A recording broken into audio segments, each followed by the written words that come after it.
नमस्कार मित्रांनो, इन्व्हेस्टमेंट माहिती यूट्यूब चॅनलवर तुमच्या सगळ्यांचे स्वागत आहे. तर मित्रांनो, आजच्या व्हिडिओमध्ये आपण टोटल 10 अशा स्टॉक्सबद्दल बोलणार आहोत, ज्यामध्ये प्रमोटर्सने आपली होल्डिंग कमी केली आहे. तर चला व्हिडिओ स्टार्ट करूया. तर सगळ्यात पहिले बोलूया गोदरेज कन्झ्युमर प्रोडक्ट लिमिटेडबद्दल. तर मित्रांनो, या कंपनीमध्ये प्रमोटर्सने आपली होल्डिंग कमी करून केली आहे 53.04% आणि या कंपनीमध्ये प्रमोटर्सची पहिले होल्डिंग होती 63% आणि या कंपनीमध्ये एफ-आयजने पण आपली होल्डिंग कमी केली आहे 22.03%ने 20.68% आणि मित्रांनो डी-आयजने आपली होल्डिंग इन्क्रीज केली आहे 9.61%ने 11.03% आणि या कंपनीमध्ये पब्लिकने सुद्धा आपली होल्डिंग इन्क्रीज केली आहे 5.36%ने 15.25%. चला आता बोलूया एमटार टेक्नॉलॉजीज लिमिटेडबद्दल. तर मित्रांनो, या कंपनीमध्ये प्रमोटर्सने आपली होल्डिंग कमी केली आहे 36.42%ने 31.72%. तसेच एफ-आयजने सुद्धा आपली होल्डिंग कमी केली आहे 7.81%ने 7.01%. परंतु डी-आयजने आपली होल्डिंग इन्क्रीज केली आहे 17.28%ने 23.17% आणि मित्रांनो पब्लिकने सुद्धा आपली होल्डिंग कमी केली आहे 38.49%ने 38.39%. चला आता बोलूया स्टार सिमेंट लिमिटेडबद्दल. तर मित्रांनो, या कंपनीमध्ये प्रमोटर्सने आपली होल्डिंग कमी केली आहे 66.47%ने 57.69% आणि मित्रांनो एफ-आयजने सुद्धा आपली होल्डिंग कमी केली आहे 1.36%ने 1.20% आणि मित्रांनो या कंपनीमध्ये डी-आयजने सुद्धा आपली होल्डिंग कमी केली आहे 4.96%ने 4.95% आणि मित्रांनो या कंपनीमध्ये पब्लिकने आपली होल्डिंग इन्क्रीज केली आहे 27.20%ने 36.17%. चला आता बोलूया कोचिन शिपयार्ड लिमिटेडबद्दल. तर मित्रांनो, या कंपनीमध्ये प्रमोटर्सने आपली होल्डिंग कमी केली आहे 72.86%ने 67.91%. तसेच एफ-आयजने सुद्धा आपली होल्डिंग कमी केली आहे 3.84%ने 2.91%.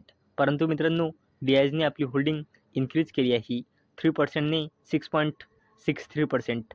तसेच पब्लिकने सुद्धा आपली होल्डिंग इन्क्रीज केली आहे 20.31%ने 22.54%. चला आता बोलूया टॉरेंट पॉवर लिमिटेडबद्दल. तर मित्रांनो, या कंपनीमध्ये प्रमोटर्सने आपली होल्डिंग कमी केली आहे 53.56%ने 51.09%. परंतु मित्रांनो एफ-आयजने आपली होल्डिंग इन्क्रीज केली आहे 8.88%ने 9.93%. तसेच डी-आयजने सुद्धा आपली होल्डिंग इन्क्रीज केली आहे 19.03%ने 21.21%. तसेच गव्हर्नमेंटने सुद्धा आपली होल्डिंग डिक्रीज केली आहे 8.75%ने 8.35% आणि पब्लिकची सुद्धा या कंपनीमधून होल्डिंग कमी झाली आहे 9.77%ने 9.44%. चला आता बोलूया वरुण बेवरेजेस लिमिटेडबद्दल. तर मित्रांनो, या कंपनीमध्ये प्रमोटर्सने आपली होल्डिंग कमी केली आहे 62.67%ने 60.20% आणि एफ-आयजने आपली होल्डिंग इन्क्रीज केली आहे 24.18%ने 25.27%. तसेच डी-आयजने सुद्धा आपली होल्डिंग या कंपनीमध्ये इन्क्रीज केली आहे 4.97%ने 7% आणि पब्लिकने आपली होल्डिंग या कंपनीमध्ये डिक्रीज केली आहे 8.19%ने 7.52%. चला आता बोलूया मॅनकाइंड फार्मा लिमिटेडबद्दल. तर मित्रांनो, या कंपनीमध्ये प्रमोटर्सने आपली होल्डिंग कमी केली आहे 74.87%ने 72.77% आणि एफ-आयजने आपली होल्डिंग इन्क्रीज केली आहे 12.37%ने 13.34%. तसेच डी-आयजने सुद्धा आपली होल्डिंग इन्क्रीज केली आहे 9.91%ने 11.05% आणि या कंपनीमध्ये पब्लिकने सुद्धा आपली होल्डिंग इन्क्रीज केली आहे 2.86%ने 0.89%. चला तर बोलूया Paras defence and space technologies लिमिटेडबद्दल. आणि मित्रांनो, या कंपनीमध्ये प्रमोटर्सने आपली होल्डिंग कमी केली आहे 58.94%ने 57.05%. आणि या कंपनीमध्ये FISने आपली होल्डिंग इन्क्रीज केली आहे 3.46%ने 4.84%. तसेच DISने सुद्धा आपली होल्डिंग इन्क्रीज केली आहे 0.63%ने 1.48%.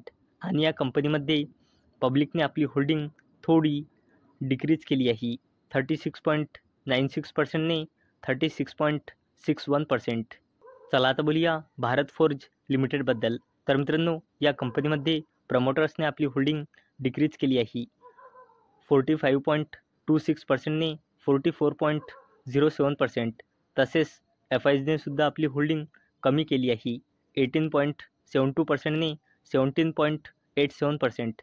आणि या कंपनीमध्ये DISने आपली होल्डिंग इन्क्रीज केली आहे 26.32%ने 28.35%. आणि या कंपनीमध्ये पब्लिकची होल्डिंग अनचेंज आहे 9.55%, 9.55%. चला तर बोलूया अडानी ग्रुपच्या दिग्गज कंपनीबद्दल, जिचे नाव आहे अडानी एंटरप्राइजेज लिमिटेड. तर मित्रांनो, या कंपनीमध्ये प्रमोटर्सने आपली होल्डिंग कमी केली आहे 74.89%ने 73.97%. आणि FISने आपली होल्डिंग थोडी इन्क्रीज केली आहे 11.31%ने 11.72%. तसेच DISने सुद्धा आपली होल्डिंग थोडी इन्क्रीज केली आहे 6.46%ने 6.61%. आणि मित्रांनो, पब्लिकने सुद्धा आपली हिस्सेदारी थोडी इन्क्रीज केली आहे 7.36%ने 7.68%. तर मित्रांनो, हे होते ते 10 स्टॉक्स ज्यामध्ये प्रमोटर्सने आपली होल्डिंग कमी केली आहे. तर मित्रांनो, अपेक्षा आहे हा व्हिडिओ तुम्हाला आवडला असेल. तर मित्रांनो, जर तुम्हाला हा व्हिडिओ आवडला असेल तर या व्हिडिओला लाईक करा आणि चॅनलला सबस्क्राईब करा. आणि मित्रांनो, हा व्हिडिओ फक्त आणि फक्त एज्युकेशन पर्पजसाठी बनवलेला आहे. माझ्याकडून काहीही रेकमेंडेशन नाही की तुम्ही या स्टॉक्सना बाय करा, सेल करा किंवा होल्ड करा. तर चला भेटूया नेक्स्ट व्हिडिओमध्ये. तोपर्यंत टाटा, बाय बाय.